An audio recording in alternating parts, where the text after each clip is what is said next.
বনজামাইয়ের মন্ত্রিত্ব, নিজে উপজেলা পরিষদের ভাইস চেয়ারম্যান, সঙ্গে উপজেলা আওয়ামী লীগের সাধারণ সম্পাদক। অবৈধ সম্পদ অর্জনে এ যেন শেরের উপরে শোয়া শের। বলছি সাবেক পল্লী উন্নয়ন ও সমবায় মন্ত্রী মোহাম্মদ তাজুল ইসলামের শ্যালক মোহাম্মদ আলীর কথা। আরটিভির অনুসন্ধানে উঠে এসেছে স্থানীয় রাজনৈতিক নেতার সহায়তায় কুমিল্লা লাকসাম উপজেলার এই আওয়ামী লীগ নেতা নেত্রকোনায় গড়ে তুলেছেন শত কোটি টাকার সম্পদ। জেলার কমলাকান্দা সীমান্তের পাতালবন এলাকায় শূন্যরেখার পাশেই রহস্যে ঘেরা তারে বাড়িকে নিয়ে রয়েছে নানা কৌতূহল। আবার এই সীমান্ত দিয়েই একাধিক আওয়ামী লীগ নেতা ভারতে পালিয়েছেন বলে স্থানীয়দের বক্তব্যে উঠে এসেছে। লাকসামের মোহাম্মদ আলী নামে এক লোক এখানে বিয়ে করে অবস্থান করত। উনি অনেক টাকা ইন্ডিয়াতে পাচার করছেন এবং ওনাকে পাচার কাজে এলাকার কিছু লোকজন ধরত। উনি এই এলাকায়ও প্রচুর আনুমানিক 50-60 কোটি টাকার সয় সম্পদ কিনছে। রাজধানীর একটি স্পা সেন্টারে মহব্বতের সাথে পরিচয় নেত্রকোনা সীমান্তের বাসিন্দা রেশমির। পরিচয় সূত্রে প্রায় 3 বছর ধরে নেত্রকোনায় আসা যাওয়া শুরু করেন মহব্বত। পরে সেখানে ওই নারীর হাত ধরে কিনেছেন শত কোটি টাকার সম্পদ, বানিয়েছেন বাগান বাড়ি। ওয়ালটন টেলিভিশন মাত্র 25,490 টাকায় পাচ্ছেন গুগল টিভি। রেশমি নামে এক মেয়েকে বিয়ে করছে। এই যে বাড়িটা ছিল একবারে নেহাত গরিব। এখন এখানে রনির সাথে ওই লোকটা মাঝে মাঝে রনির দোকানে বসতো।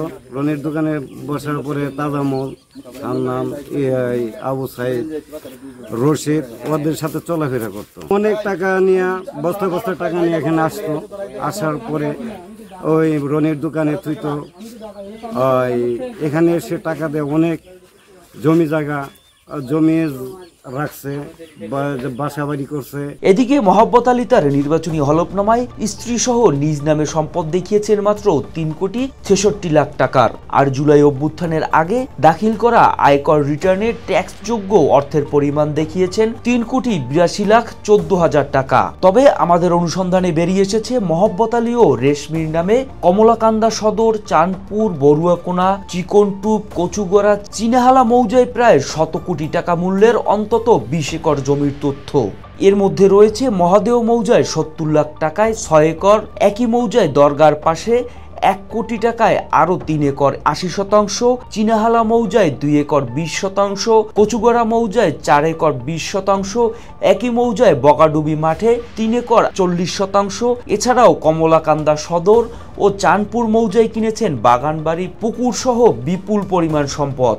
স্থানীয়দের দাবি, এসব জমি কেনায় সহায়তা ও দেখভাল করছেন স্থানীয় নেতা ও দলিল লেখক তাজিমুল হক। তাজামুল সাহেব উনি আর রনি হইল এই মহব্বতের ব্যক্তিগত লোক। সে এই জায়গায় জমি কেনাকাটা করছে বা অমুকের মাধ্যমে, তাজামুল ভাইয়ের মাধ্যমে, যেমন আবু সাইদের মাধ্যমে, যেমন আপনার আছে রনি আছে, ওনাদের মাধ্যমে এক সময় এই দেশে জমি কেনাকাটা করছে।